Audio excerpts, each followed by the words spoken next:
Olá, seja bem-vinda, seja bem-vindo. Terça-feira, 14 de março de 2023. Começa agora o Câmara Notícia ao vivo, meio-dia em ponto. Muito obrigado pela sua companhia, pela sua audiência. E você pode participar e enviar a sua mensagem através do número do nosso WhatsApp. 19 é o nosso DDD, para você que é de Campinas e região, pode ir direto no número 978293776, 978293776. Ou você tem a opção de enviar uma mensagem através do nosso QR Code. Como é que ele funciona? Está com o seu celular aí perto? Pegue o celular, abre a câmera como se fosse tirar uma foto mesmo. E com a câmera do seu celular, você vai apontar aqui, ó, para este QR Code, porque daí se você apontar, já aparece uma mensagem na tela do seu celular escrito, o WhatsApp da TV Câmara Campinas. Você aperta e pode enviar o seu elogio, uma crítica construtiva, o que você quer assistir aqui no nosso telejornal, que a gente conversa ao vivo. Confira a partir de agora os destaques de hoje. Na 11ª reunião ordinária, vereadores aprovam em definitivo a alteração que permite que microempreendedores individuais utilizem verba do programa Recomeça para Capital de Giro. Vereador Jair da Farmácia questiona a prefeitura sobre atendimentos, médicos ativos, medicamentos no Centro de Saúde do bairro São Bernardo. Frente Parlamentar da Revitalização do Centro discute projeto de renovação da Avenida Campos Sales. E o Giro Ambiental aborda o desmatamento na floresta amazônica, que se aproxima de um estágio de perda da capacidade de se recuperar diante dos danos sofridos. E tem ainda a previsão do tempo, a gente vai falar sobre esporte, porque a tabela foi divulgada das quartas de final do Campeonato Paulista da Série 2. Então, torcedor pontepretano, fique aí, porque daqui a pouco a gente fala sobre os duelos da Macaca de ida e de volta das quartas de final. Mas a gente abre a edição de hoje falando sobre imposto de renda. Começa amanhã, hein? Quarta-feira, dia 15, o prazo para o envio da declaração do Imposto de Renda à Pessoa Física da Receita Federal a partir das 8 horas da manhã e vai até a meia-noite do dia 31 de maio, quando os lotes de restituição começam a serem liberados. Então, sobre quantas pessoas devem enviar a declaração, quem é obrigado, os documentos necessários, como baixar o programa, eu aciono o repórter André Aranha, que está ao lado de uma contadora, de uma especialista, e já te pergunto, André, os seus documentos estão todos organizados ou você é daquela turma que deixa tudo para a última hora e aí tem que fazer na correria? Seja bem-vindo e boa tarde. Boa tarde, Gabriel. Boa tarde para todo mundo acompanhando o Câmara Notícia. Olha, na verdade, já está tudo organizado. Eu passo para minha irmã, Mariana, que é quem cuida disso. Mas olha, já realmente em anos anteriores, já deixei para a última semana, aí foi aquela correria. O ideal, evidentemente, é sempre procurar um especialista, uma especialista. Estou aqui com a Marcela, contadora. Tudo bom? Tudo Boa bem, tarde. André. Boa tarde. Satisfação enorme estar com você. Muito obrigado. Bom, o ideal, evidentemente, é que todo mundo procure, lógico, uma pessoa especialista nisso, né, Marcela? Ah, sim, André. Bom, a gente tem os contadores, principalmente, muita experiência, né? Muito know-how para fazer realmente a declaração de imposto de renda, da mais simples à mais complexa, mas a Receita Federal também está facilitando aí a vida do contribuinte. Então, quem está a fim de estudar um pouquinho, acho que consegue também, em alguns casos, entregar a própria declaração. Bom, e esse ano, 40 milhões de declarações serão feitas, é isso? É isso que a Receita Federal espera, né, André? Mais de 8% com relação ao mesmo período do ano passado, né? Sim, sim. São bastante contribuintes que precisam fazer a declaração e a gente precisa ficar atento para não perder o prazo, porque isso pode acarretar um CPF pendente de regularização, uma multa, né? Então, assim, você atrasar, você vai ter que fazer isso em algum momento e vai ser pior. Melhor fazer dentro do prazo, que é mais tranquilo e evita multas. Bom, vamos lá. O pessoal certamente está perguntando, e aí, mas qual é esse tal prazo? Quando não é esse prazo? Enfim, quando começa, quando termina, até quando pode fazer a declaração? Conta pra gente, Marcela. Então, André, esse ano a gente tem um prazo estendido para fazer a declaração. Boa. Vai começar agora, amanhã, dia 15, né? E 15 de março, e termina o prazo no dia 31 de maio. Então, a gente tem um prazo um pouco mais longo para conseguir entregar essa obrigação e ficar em dia com o fisco. Quem é MEI, como que faz? O microempreendedor individual é uma declaração à parte. Normalmente as pessoas confundem, né, a declaração do imposto de renda da pessoa física com a declaração do MEI. O MEI também tem até maio para entregar a declaração anual dele, e dependendo do faturamento dele durante o ano passado, que ele vai ver se a pessoa física dele também precisa declarar. Então, ele vai verificar se ele se enquadra em alguns itens de obrigatoriedade da pessoa física. Independente disso, ele vai fazer a declaração do MEI também, a declaração anual do microempreendedor. Bom, eu acho que uma das grandes dores de cabeça que existem é a tal da malha fina, né, Marcela? Eu já conheço gente que caiu na malha fina e tudo mais. Então, gostaria que você explicasse aqui direitinho para a gente o que é a malha fina e o que fazer para evitar essa dor de cabeça. Olha, a Receita Federal hoje, há muito tempo, né, ela faz o cruzamento de alguns dados, então ela tem ciência de muitos dos seus rendimentos e das suas despesas. Então, você tem que tomar muito cuidado na hora do preenchimento da sua declaração, para, às vezes, até um erro de digitação pode fazer você cair em malha. Olha só. Né? Outra coisa que faz as pessoas caírem em malha é, por exemplo, esquecer de lançar as rendas dos dependentes. Então, a Receita ela vai te dar uma chance, você pode fazer o acompanhamento do processamento da sua declaração pelo site da Receita Federal na minha declaração de imposto de renda, meu imposto de renda. E se a Receita apontar alguma divergência, você pode corrigir ainda antes de cair numa autuação fiscal e numa malha fina. Ainda assim, se você cair, basta você verificar se a Receita realmente está correta no que ela está exigindo, e se ela estiver, você vai ter que pagar o imposto, parcelar, enfim, tomar as atitudes necessárias para regularizar a situação. Bom, nós estávamos conversando, né, antes do vivo, e uma coisa que as pessoas precisam também ficar atentas, porque muitas vezes, não é, eu conheço gente que caiu na malha fina por erro da empresa, não por erro próprio, né? Sim. Como que funciona isso? Por isso que o importante é a gente fazer a declaração o quanto antes, né? Para você, inclusive, verificar esse tipo de problema. Por exemplo, uma empresa te entrega um informe de rendimento e você percebe que a sua renda não está correta ali. Então, você tem o tempo necessário para poder entrar em contato e pedir uma retificação da declaração. Porque, como eu te falei, André, a Receita vai usar os dados que essas empresas informam para ela para conferir se você está declarando corretamente, né? Então, é importante a gente fazer esse tipo a gente ser um pouco antecipado para dar tempo de corrigir algum problema que possa não estar ao nosso alcance, assim, do nosso controle, que dependa de um terceiro fazer uma correção, ou um pagamento até, né? Algo desse tipo. Bom, quem é obrigado a declarar? Olha, não teve muita mudança, grande, é uma lista grande, mas é a mesma de sempre praticamente, né? Então, aquelas pessoas que tiveram rendimentos tributáveis acima de R$ 28.559,70 são obrigadas a declarar. Quem recebeu rendimentos isentos acima de 40 mil, que é uma pensão alimentícia, que agora é um rendimento isento na declaração de imposto de renda, ou uma doação que você tenha recebido, então você precisa fazer a declaração. Quem somou no final do ano, em 31 de dezembro, bens e direitos acima de R$ 300 mil, tem que informar esses bens para a Receita Federal.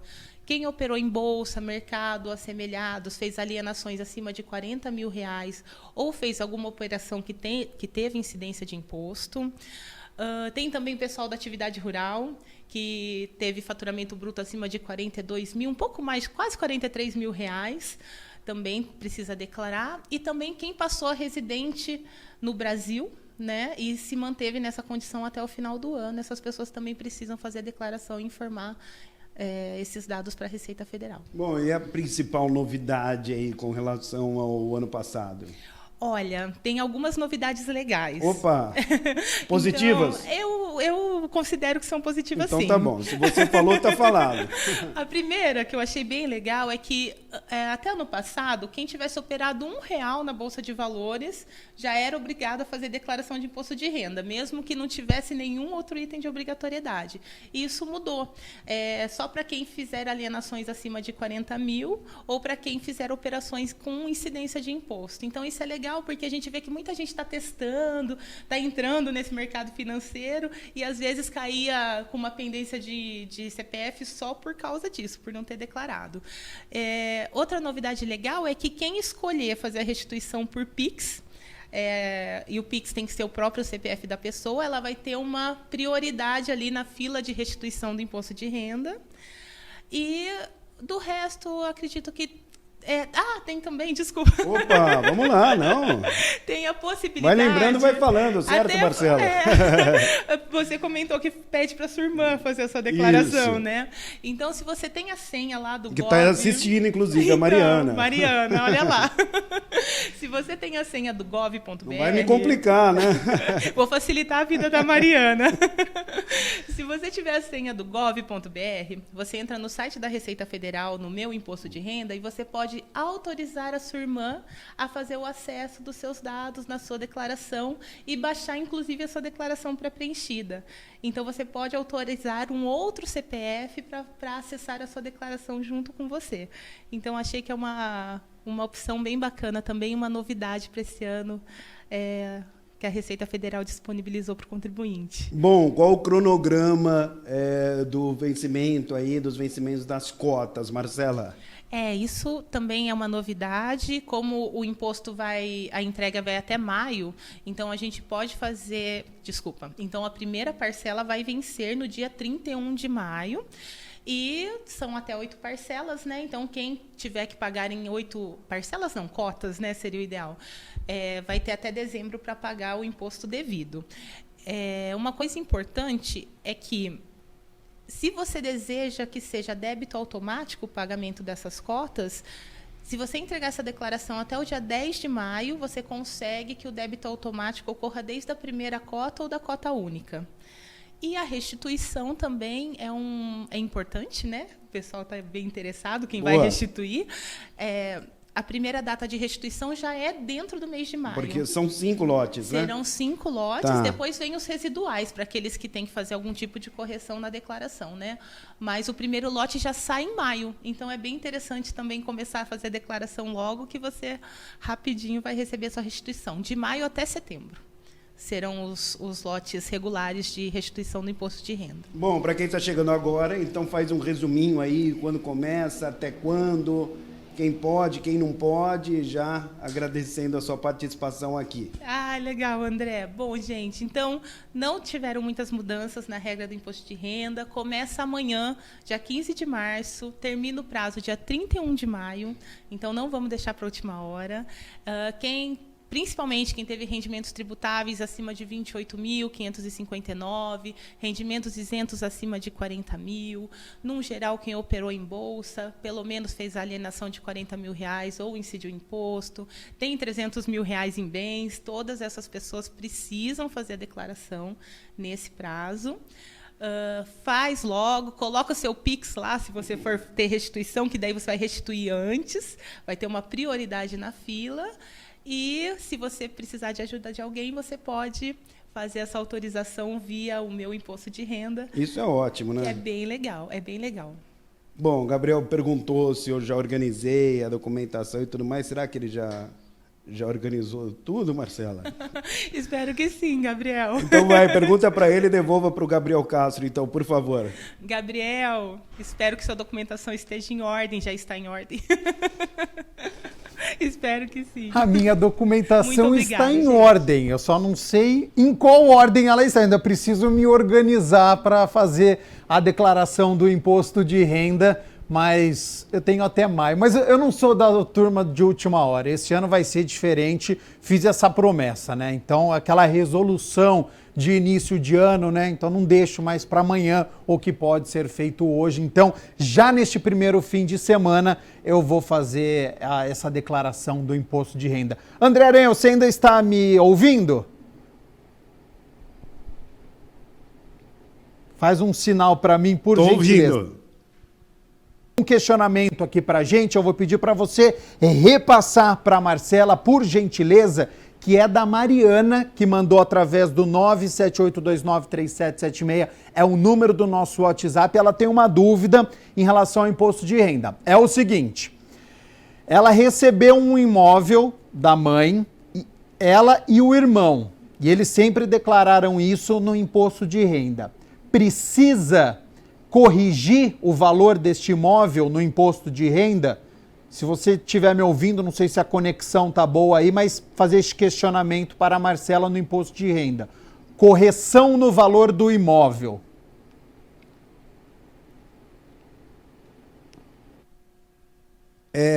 Repete para mim, por favor. Sobre correção no valor do imóvel, André Aranha. A Mariana recebeu um imóvel, ela e o irmão dela, da mãe, e para fazer essa declaração, ela precisa corrigir o valor? Acho que a gente está com um problema de conexão. Eu vou repassar, Mariana, essa pergunta por WhatsApp para o André e depois o André manda para mim a resposta e eu conto aqui ao vivo, até porque essa pode ser a dúvida de outras pessoas. Então, de qualquer maneira, já agradeço toda a disponibilidade da Marcela Truzzi, que é contadora, por todas as informações. Agradeço também ao nosso repórter André Aranha por todas essas informações. 12:17, a gente segue aqui com o nosso Câmara Notícia ao vivo nesta terça-feira, hora das notícias do Legislativo, porque ontem foi dia da 11ª reunião ordinária. Os vereadores se reuniram para discutir e votar 9 projetos que estavam na pauta. Entre eles, os parlamentares aprovaram em definitivo uma alteração que permite que microempreendedores individuais utilizem uma verba do programa Recomeça para capital de giro. O vereador Paulo Haddad, que é líder de governo aqui na Câmara, abordou a importância desta alteração.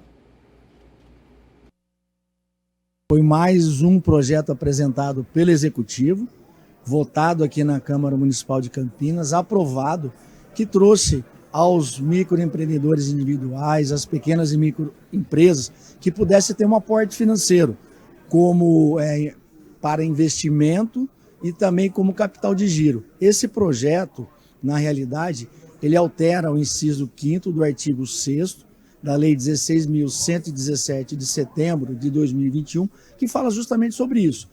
São 10 milhões que serão ou são aportados, né, para as pequenas e microempresas, para os microempreendedores individuais. Mas antes eles só poderiam fazer investimentos e agora eles podem também lançar mão ou ter esse dinheiro para que eles possam também utilizar como capital de giro. Então, é uma adequação que está sendo feita à lei, que foi aprovada em 21, para que eles possam ter acesso a essa linha de crédito também para usar como capital de giro. O projeto de lei agora, então, segue para a sanção do prefeito para que a mudança se torne efetiva. E ontem também o vereador Jair da Farmácia protocolou um requerimento pedindo informações à prefeitura com uma série de questionamentos em relação ao centro de saúde lá no bairro do São Bernardo. Essa solicitação que eu fiz, os munícipes vão indo muito na farmácia pedindo, porque está faltando muito remédio, falta médico, então é aquela confusão. E outro detalhe também, que eles vão muito cedo, pessoa de idade, chega às 5 horas, aí chega a certo horário não tem mais ficha, não tem mais senha. Aí volta para casa, fica aquela confusão. Então, por isso que eu fiz esse requerimento aí. E também médico, eles pedem muito. E funcionário. Inclusive, teve uma amiga minha ali, que ela fazia a vacinação até às 9, depois ela passava na coleta de sangue. Então, tá faltando um funcionário ali. E olha só, também na área de saúde, o vereador Firmino Monteiro pediu informações ao executivo sobre o atendimento médico no Centro de Saúde Jaime César Correia Lima, no Parque da Figueira. O parlamentar solicita informações sobre o atendimento do Centro de Saúde do Parque da Figueira. Entre os questionamentos, o vereador Firmino Monteiro quer saber qual a previsão para a contratação e reposição de médicos que atuam como clínico geral aqui no Centro de Saúde Jaime César Correia de Lima. É necessário repor com urgência, até porque as consultas estão marcadas e a população não pode ficar esperando. Então eu estou aqui, fazendo uma prestação de conta com a população, com os meus eleitores daquela região e as pessoas que usam o posto de saúde do Parque da Figueira. No requerimento, o vereador relata que tomou ciência que o atendimento do centro de saúde está com quadro médico reduzido em 2 profissionais, o que tem causado diversos transtornos para os moradores que necessitam de atendimento na área da saúde. Estou solicitando, através desse requerimento de informação, lá do Parque da Figueira, os postos de saúde do Parque da Figueira, onde faltam 2 médicos. E a população está sofrendo com o atendimento, está muito difícil, acumulou a função dos outros médicos e eu queria uma resposta, através desse requerimento de informação da Secretaria de Saúde, para que eu possa passar isso para a população daquela região. Então é muito importante ter esse problema sanado com urgência. Foi contratado vários médicos há pouco tempo, porém eu acredito que possa estar sendo transferido para lá em breve. Então eu estou cobrando para que seja acelerado através desse requerimento de informação, o secretário de saúde e o prefeito, que eu tenho certeza que vai se sensibilizar com este problema e a população não pode ficar sem médico ali naquela região do Parque da Figueira. 12:00 mais 23 minutos, nós estamos ao vivo nesta terça-feira. A gente segue aqui com as notícias do Legislativo. Ontem, a Frente Parlamentar da Revitalização do Centro discutiu o projeto de renovação da Avenida Campos Salles.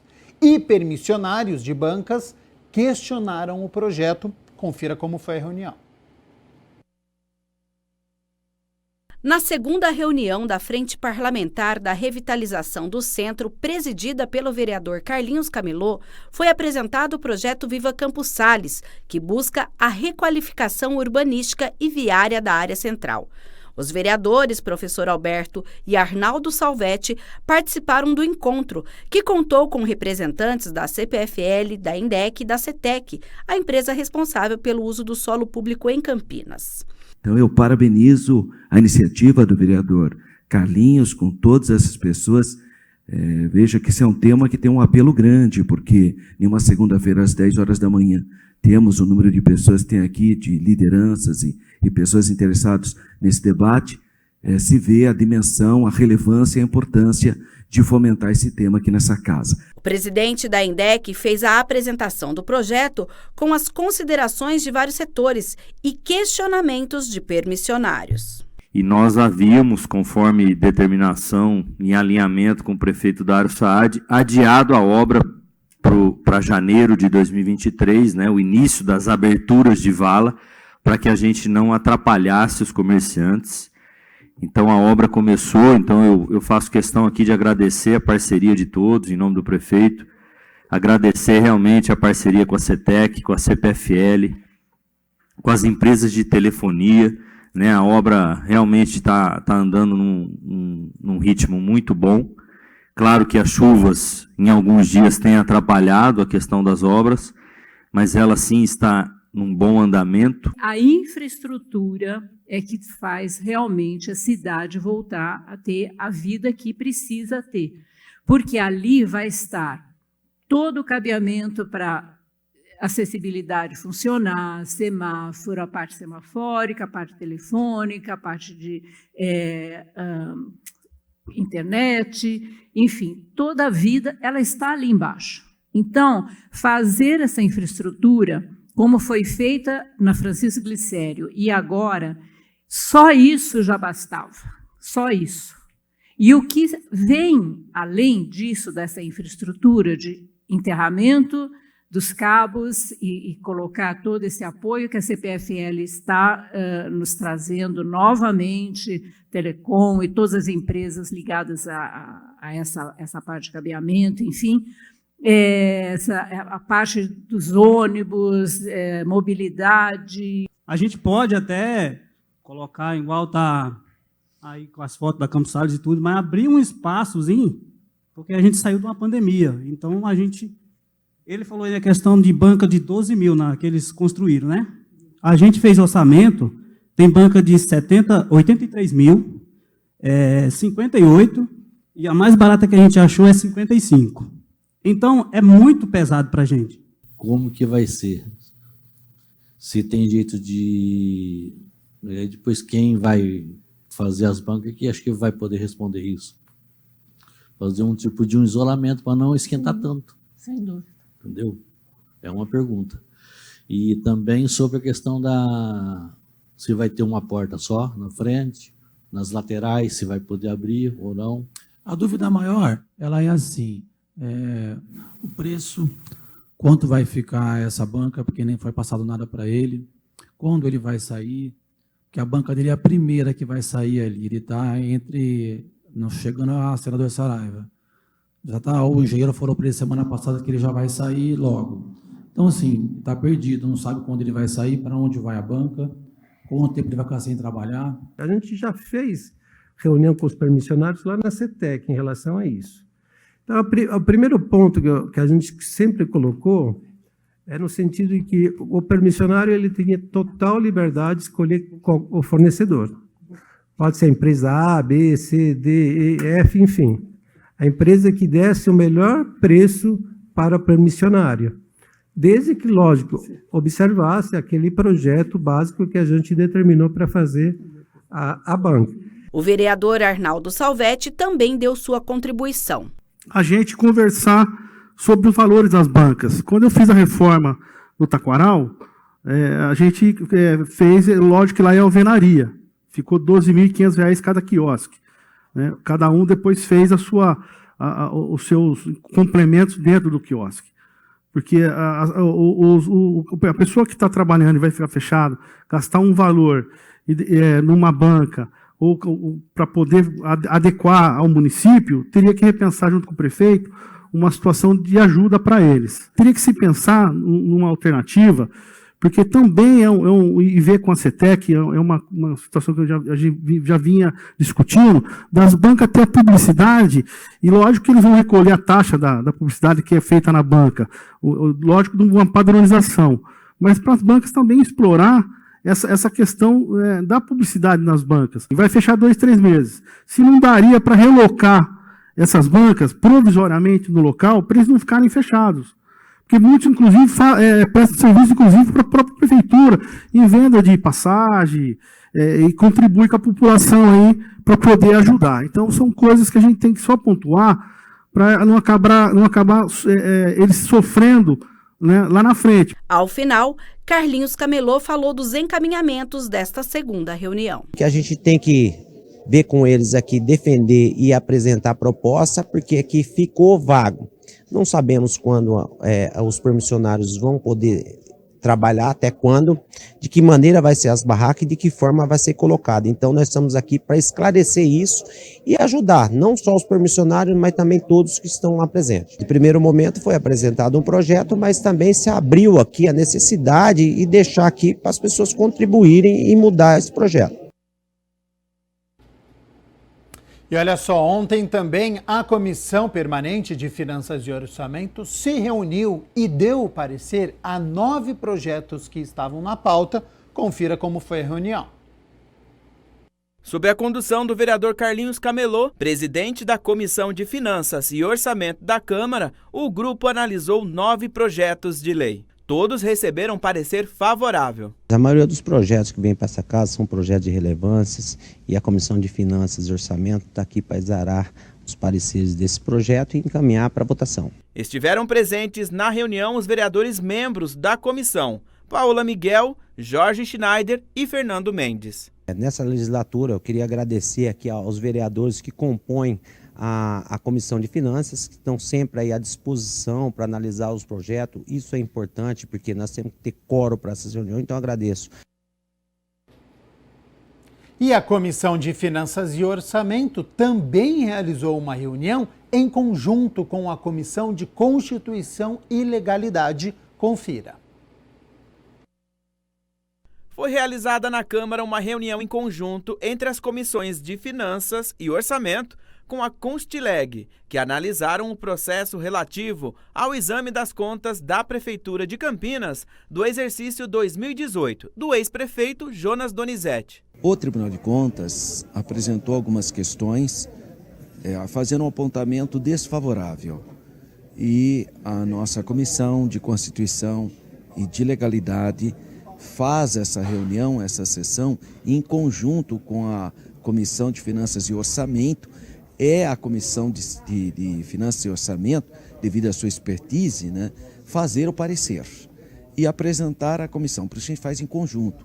Portanto, os vereadores de ambas as comissões estiverão reunidos para analisar o parecer que deve ser feito por um membro da Comissão de Finanças e Orçamento. A Comissão de Finanças e Orçamento aprovou o parecer contrário do relator do grupo por 4 votos a 1.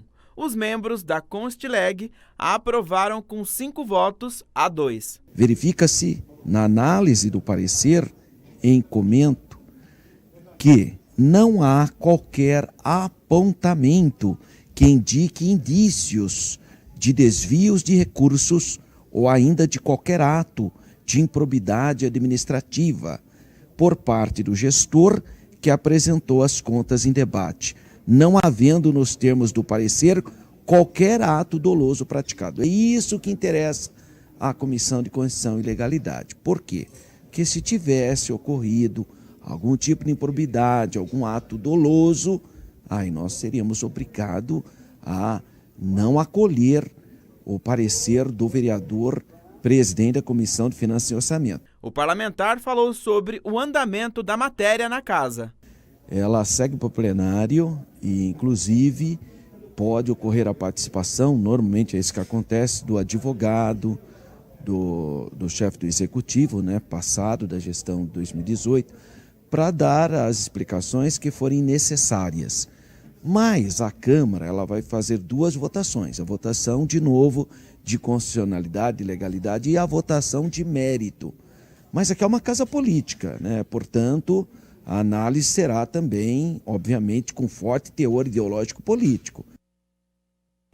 E a gente segue abordando aqui as reuniões que aconteceram nesta segunda-feira aqui na Câmara Municipal. Porque a Comissão Permanente de Defesa dos Direitos Humanos e Cidadania se reuniu no plenário. Os parlamentares deram parecer favorável a um projeto de lei e discutiram sobre a população em situação de rua.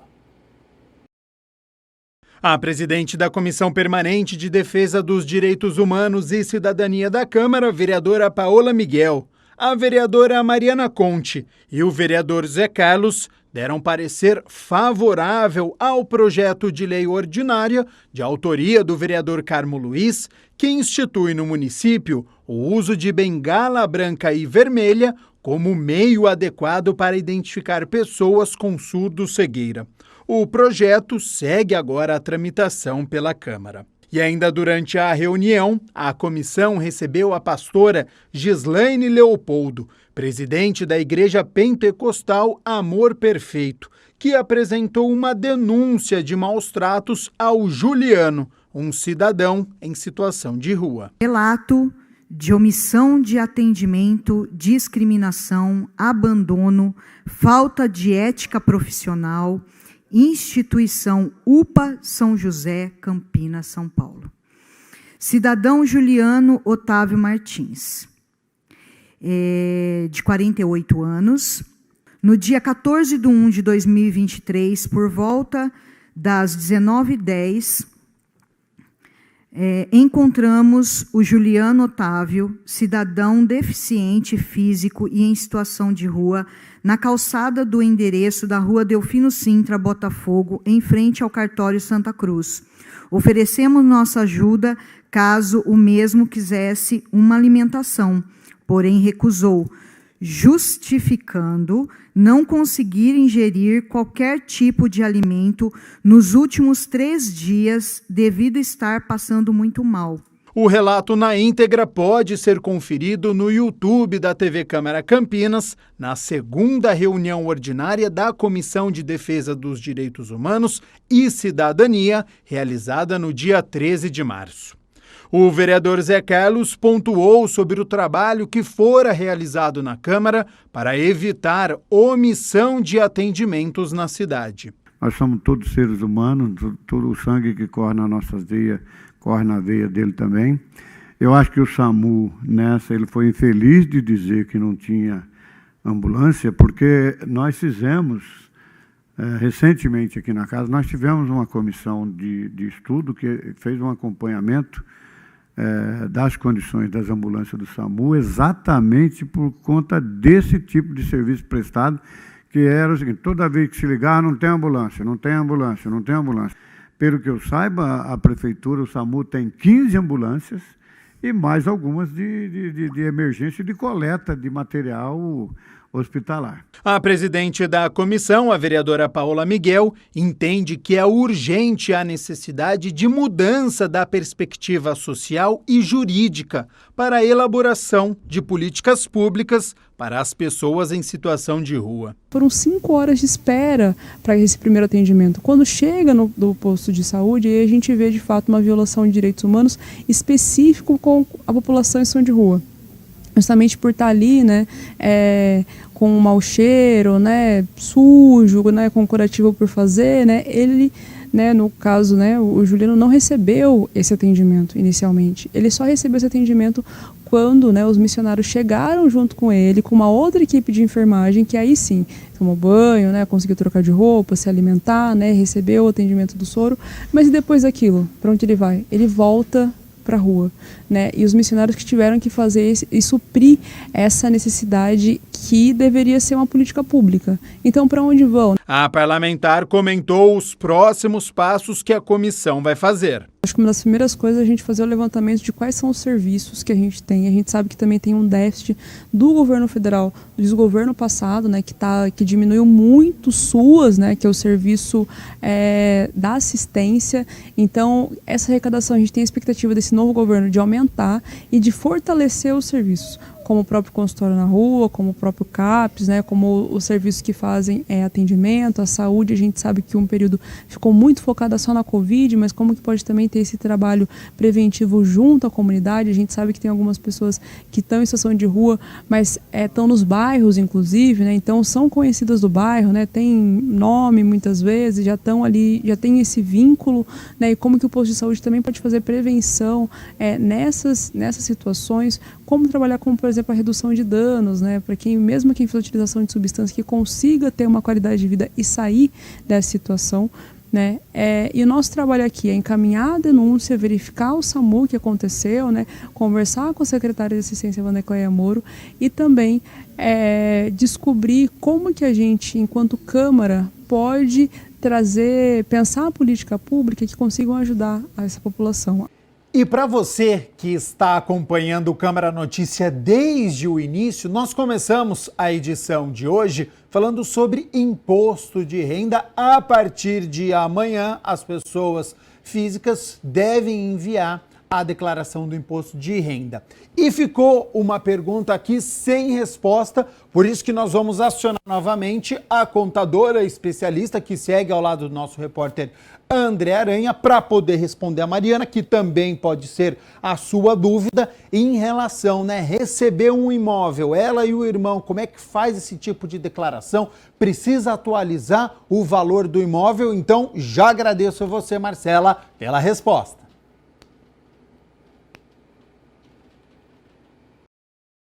O valor da declaração do imóvel vai passar para a declaração dos filhos pelo valor que estava sendo declarado na declaração da mãe. Então, a gente não vai fazer uma atualização do valor. Por quê? Se você fizer uma atualização desse valor, você vai pagar ganhos de capital, que é 15% do valor que você acrescentar nesse imóvel. Então, o que vai fazer? Vamos supor que ficou meio a meio. Vai sair 50% do imóvel na declaração da filha, 50% do imóvel na declaração do filho, e esse valor se mantém ano a ano. Você só vai alterar o valor do imóvel se for feita alguma benfeitoria nesse imóvel, alguma reforma. Momento em que vocês vão juntar todos os comprovantes dos gastos com mão de obras e materiais e vai somar no valor desse bem. É a única forma que a gente pode realmente atualizar o valor do bem sem pagar os ganhos de capital.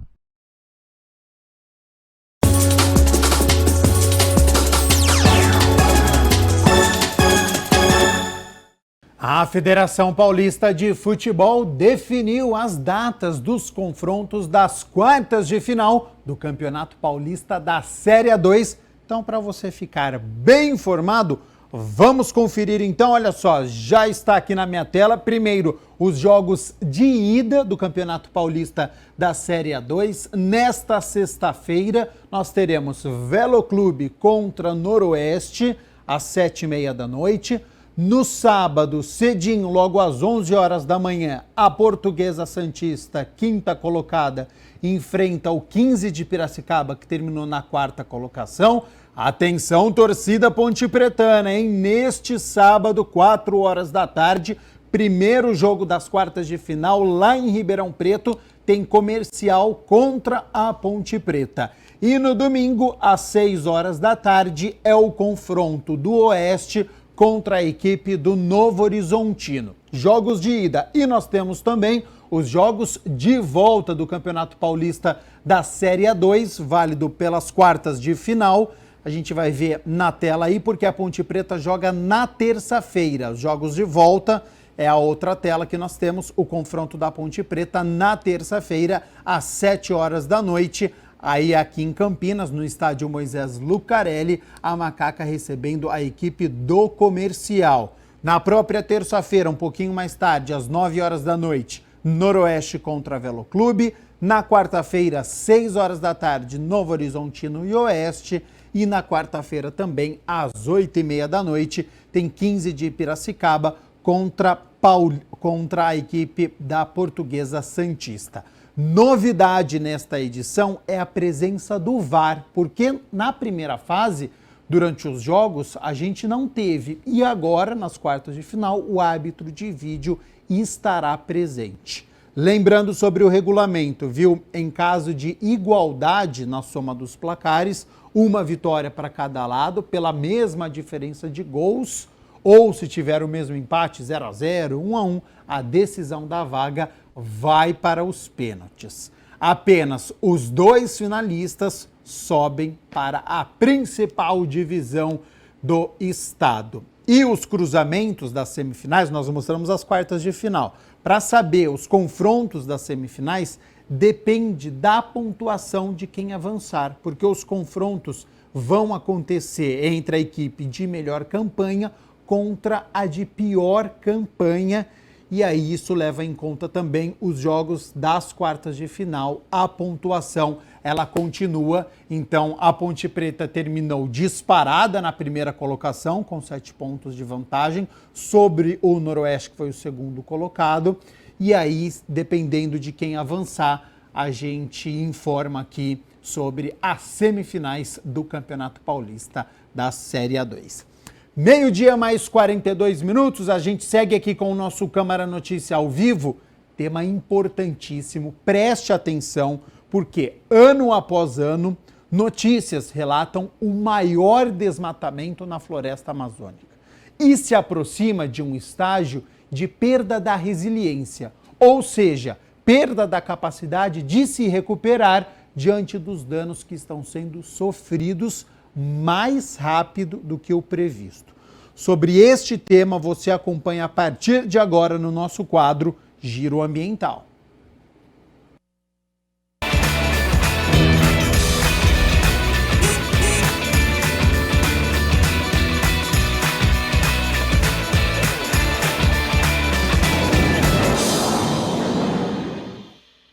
Olá, hoje o Giro Ambiental vai falar sobre o desmatamento na Amazônia. Segundo dados do INPE, Instituto de Pesquisas Espaciais, até o dia 24 de fevereiro, foi desmatada uma área de 291 quilômetros quadrados. Só para você ter uma ideia, Campinas tem 795 quilômetros quadrados. E esse número representa 36,5% da nossa cidade. Muita coisa, não é? E olha só, hoje nós convidamos a especialista em direito ambiental para esse bate-papo. Renata Franco, seja bem-vinda aqui ao Giro Ambiental.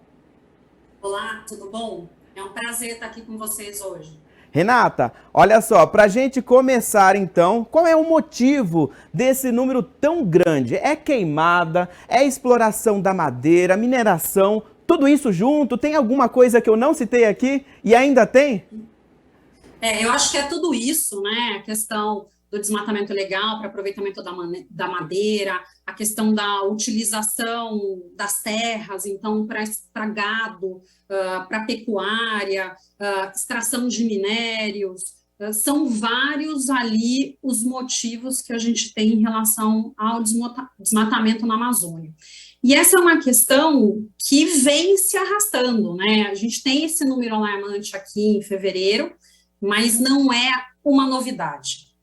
Essas queimadas, esse desmatamento, ele acontece sim ao longo aí de décadas, se a gente pegar um histórico dessas questões. Doutora, e olha só, tem outro número legal aqui para a gente falar, que a Amazônia corresponde a 59% do nosso território e a degradação ambiental contribui para vários desastres ambientais, né? E com essa realidade, o ordenamento jurídico, ele vai se adequando, ele vai evoluindo, e aí, né, tem essas adequações, né? Vamos falar então, os últimos anos, o que o ordenamento jurídico mudou? Tá, o que a gente tem, tá? Esses números, como eu mencionei, a questão do desmatamento na Amazônia não é recente. Números alarmantes, principalmente em 1988 e 1995, tiveram, né, uma pressão internacional muito grande, então o país sofreu uma pressão internacional muito grande, como também sofreu nesses últimos anos, mas naquela época, para se dar uma resposta, foi criada a Lei de Crimes Ambientais, impondo, então, um crime por desmatamento, pela exploração irregular de minérios sem autorização. Então, tudo isso passou a ser tipificado como um crime ambiental. E sendo passível, então, tanto apenas, né, a pena de reclusão para as pessoas físicas, como também pena para a pessoa jurídica. E daí é uma pena pecuniária, ou então uma impossibilidade de contratar com o poder público, mas lá naquela região é muito mais pessoa física que acaba cometendo, né, esses crimes, ou as ilegalidades aí em termos do desmatamento. E a gente tem, né, uma das questões que acho que é importante comentar, lá na Amazônia Legal, a gente tem o Código Florestal, que é uma lei bastante antiga, mas ela foi alterada recentemente, em 2012. Ela prevê a proteção da vegetação na Amazônia Legal em 80%. Então, o que isso quer dizer? Que o proprietário da terra, ele só pode utilizar 20% da sua propriedade. Então, se a gente, né, parar para pensar, é pouco em termos de utilização daquilo que você pode fazer. Aqui no Sudeste, a gente, principalmente na região de São Paulo, porque daí Minas já é uma outra questão pela vegetação também, mas aqui na Mata Atlântica é o contrário, né? A gente pode utilizar 80% da propriedade e 20% fica como reserva legal. Na região de Cerrado, que eu mencionei até Minas, e outras localidades do Brasil, essa margem já é de 35% de preservação e o restante você pode utilizar. Então, para quem é proprietário na Amazônia Legal, realmente é uma pequena quantidade, uma pequena proporção da sua terra que você pode utilizar. E isso, muitas vezes, acaba forçando uma utilização irregular. da área. A gente tem a questão também de muitas reservas ambientais que foram feitas, e às vezes, né, unidades de conservação, reservas, que elas foram instituídas no papel, mas não se tem uma fiscalização. Então, pessoas perderam a propriedade, o governo ficaria a cargo da manutenção, da fiscalização, mas hoje em dia ninguém exerce essa fiscalização, esse controle sobre determinada terra. E a gente tem a pressão ainda pelas terras indígenas. Então, todos esses conflitos, e por ser um território vasto, por ser um território onde, de fato, a fiscalização ela é difícil, tudo isso contribui para essa exploração e para as consequências que a gente tem sofrido hoje. E o que você mencionou, que eu acho que é interessante, muito se fala, né, por que é tão importante a gente preservar a Amazônia? Não é só a Amazônia que é importante, né, acho que todos os biomas, a Mata Atlântica também, pouco se fala dela, mas ela é extremamente importante pela variedade de espécies que ela tem, o que ela abriga ali de animais, mas a floresta amazônica, principalmente pelo equilíbrio, né, que se traz em relação à questão de chuvas, a questão da temperatura. Então, muitas vezes a gente tem ou chuvas mais intensas ou períodos de seca, e isso não é afetado lá, né? Isso a gente tem uma mudança que a gente sente aqui, inclusive no Sudeste. É um pouco questionado a questão da Amazônia ser o pulmão do mundo, mas a gente sabe que esse equilíbrio ecológico é um equilíbrio mundial, ele é global. Então, qualquer ação que a gente tem num determinado país, uma determinada localidade, onde a gente tem uma vegetação preservada, a gente sofre os efeitos em outra localidade. E a Amazônia, a gente acaba tendo essa questão, principalmente em relação a chuvas e temperatura aqui, né, para o Sudeste, principalmente. Realmente, as coisas estão interligadas, relacionadas. E, doutora, no começo da sua fala, a senhora falou aí a respeito das penalidades. Então, o crime ambiental tem lá previsto reclusão, previsto multa, né? Mas tem também a recuperação daquilo que a pessoa destruiu? Tem. A recuperação, daí ela já seria mais na área civil, né? Porque dentro do direito ambiental, qualquer dano ao meio ambiente, ele pode ensejar aí 3 esferas de responsabilidade. A esfera administrativa, que é a multa administrativa e, algumas vezes, a recuperação. Na área civil, é sim a recuperação do dano causado. E daí, na esfera criminal, é mais a pena mesmo. Pode ter uma multa, mas daí é uma multa muito mais administrativa e nem sempre prevê a recuperação. E muitas vezes, tá, na grande maioria das vezes, e hoje em dia, Ministério Público, Delegacia de Polícia, cada vez mais tem trabalhado em conjunto para isso. Sempre que existe uma denúncia, seja na esfera civil, seja na administrativa, isso acaba sendo encaminhado para as outras esferas. Então, às vezes, o órgão ambiental, ele verifica o dano, ele encaminha isso para o Ministério Público Civil, né, ou estadual ou federal, para que tome as apurações na esfera civil para reparação do dano, e na esfera criminal para imputação da responsabilidade criminal. Porque em cada uma dessas esferas, a responsabilidade, o regime de responsabilidade, ele funciona de forma diferente. Então, na esfera civil, eu não vou analisar a culpa, se houve omissão, se não houve, eu só vou analisar, teve o dano e qual a relação daquela área ou daquela propriedade com o dano. Então, se eu consigo fazer, né, um que a gente chama de nexo de causalidade entre, né, tem essa conexão entre o dano e o local, a pessoa ela é responsável. Então, muitas vezes, até também existe a questão da responsabilidade que a gente chama propter rei. O que isso quer dizer? Se a pessoa, ela vem com a coisa, ela vem com o bem. Então, eu adquiro uma propriedade que já foi desmatada, o anterior proprietário, ele acaba sendo responsável? Acaba. Mas eu, por ter adquirido e por ter a propriedade hoje, eu também sou responsável por isso. Então, eu respondo no primeiro momento, posso até depois pedir, né, uma indenização pelo anterior proprietário, mas hoje eu tenho essa responsabilidade. E na esfera criminal, essa responsabilidade ela é individual, eu preciso analisar, assim, o que cada um contribuiu para aquela prática do crime, se houve omissão, se houve uma ação, se houve intenção, qual foi a intenção. Então, tudo isso é analisado, por isso que a gente acaba apurando essas questões nas diversas áreas do direito. Muito legal, né, para não perder a continuidade, porque não só, eu adquiri agora, então não sou responsável. Não, você é responsável, né, pela continuidade da recuperação e assim a gente mantém, né, a proteção. E por falar em proteção, né, nós temos aí o ordenamento jurídico que garante essa proteção. Mas, doutora, fazer o enfrentamento desse problema com política pública, fiscalização, conscientização, é esse o caminho? Você tocou, acho que, no ponto central da questão, né? É uma questão de política pública.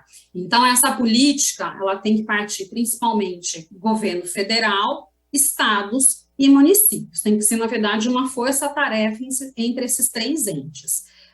E isso passa também pela questão da conscientização das pessoas. Eu acho que tem essas duas vertentes, né? A questão da política pública e mais do que a existência da política pública, porque é uma coisa que todo mundo pergunta e todo mundo acha que é ao contrário do que é na realidade. A pergunta é... nós, né, no Brasil, temos uma legislação efetiva de proteção para o meio ambiente? A resposta é, nós temos. Né, nós temos uma lei bastante avançada, inclusive, em termos de proteção ambiental. O Brasil, acho que é o único país que realmente institui a questão da reserva legal, que é essa metragem que eu mencionei, e na Amazônia Legal é de 80% de preservação. Nenhum outro país do mundo coloca essa imposição de proteção para áreas rurais. O Brasil é o único. Então, nossa legislação é uma legislação bastante protecionista e bastante completa. O que falta? Colocar em prática essa legislação. E como que a gente coloca em prática? Através da fiscalização. E a fiscalização é através do aparelhamento dos órgãos públicos, você ter pessoas, né, de fato, indo a campo para fiscalizar, e você trabalhar também a questão daí, a conscientização, para que todos sejam fiscais da lei. A gente não dependa unicamente de um órgão identificar ou do Ministério Público, então, para que todo mundo tenha consciência do que pode e do que não pode, porque, incrível que pareça, tem muita gente que ainda não sabe que determinadas ações não podem ser feitas, né, por desconhecimento mesmo, porque a legislação ela é uma legislação complexa, tem muitas proibições, então acho que a primeira coisa é uma conscientização, mas é uma política pública de todos os entes do governo. Fazendo um exercício de reflexão, né? Se a gente tem uma lei boa, né, de proteção, a gente tem ali alguns trabalhos de fiscalização, temos algumas políticas públicas. Onde que a gente está errando, né? Onde que está a falha? Porque nós temos hoje, até os últimos dados do dia 24 de fevereiro, 291 quilômetros quadrados de área desmatada na Amazônia, né? Então, onde é que está a falha? A falha é realmente, né, pelo menos acredito eu, na questão do cumprimento dessa fiscalização, desse fazer valer das normas. E a Amazônia, pela complexidade que ela é, pelos bens, né, florestais que ela possui, não só florestais, mas minerais também, ela acaba sendo um atrativo para inúmeros países, para inúmeras explorações diferentes. Então, uma discussão que teve muito do governo passado, desse governo, da questão das ONGs, tudo isso precisa ser muito bem apurado, porque às vezes o intuito dessas ONGs nem sempre é a proteção em si, né, mas é estar ali para, de repente, eu estou ali fincando um pé na floresta amazônica, então tudo isso precisa ser muito bem analisado, precisa ter, sim, uma ação coordenada pela União, pelo governo federal, envolvendo estados e municípios que estão mais próximos ali e que podem, de fato, fiscalizar. Então, isso é essencial. né? Eu acho que o aparelhamento ali da região e uma fiscalização eficiente. Doutora, quero agradecer a participação aqui no Giro Ambiental, né, e disponibilizar o seu tempo e compartilhar o seu conhecimento aqui com o nosso público. Eu que agradeço, foi um prazer estar com vocês. E esse foi o Giro Ambiental de hoje. A gente volta com outro tema. Até mais!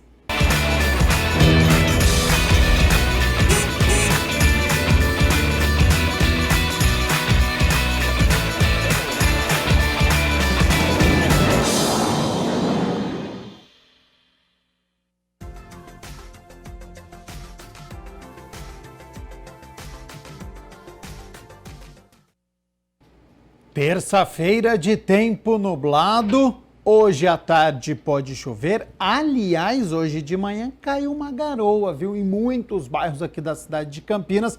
Quem estava saindo de casa distraído, sem guarda-chuva, precisou correr para não se molhar. Para amanhã, quarta-feira, o tempo não tem grandes mudanças, viu, a nebulosidade continua em alta, com o sol tentando aparecer e tem uma possibilidade de chuva à tarde. Vamos às temperaturas? Olha só, elas já estão aqui na minha tela. Então, amanhã, quarta-feira, 15 de março, mínima de 18 graus. Ao longo do dia a temperatura sobe, mas ela não passa dos 29 graus aqui na cidade de Campinas. Antes de encerrar, vamos só com 2 recados, viu? Daqui a pouco, às 3 horas da tarde, acontece a segunda reunião da Comissão Permanente de Política Social e Saúde, que é presidida pelo vereador Paulo Haddad, e ele recebe o secretário municipal de saúde da cidade aqui, o Lair Zambon. O secretário vai vir para falar sobre a situação da maternidade de Campinas. E um pouquinho mais tarde, a partir das 5 horas da tarde, acontece a segunda reunião da Comissão Permanente de Políticas de Prevenção às Drogas, que é presidida pelo vereador Nelson Ossri. Então, continue aqui na TV Câmara Campinas, tarde de reuniões. E a você de casa, nos vemos amanhã, na quarta-feira, ao meio-dia. Até lá. Tchau, tchau.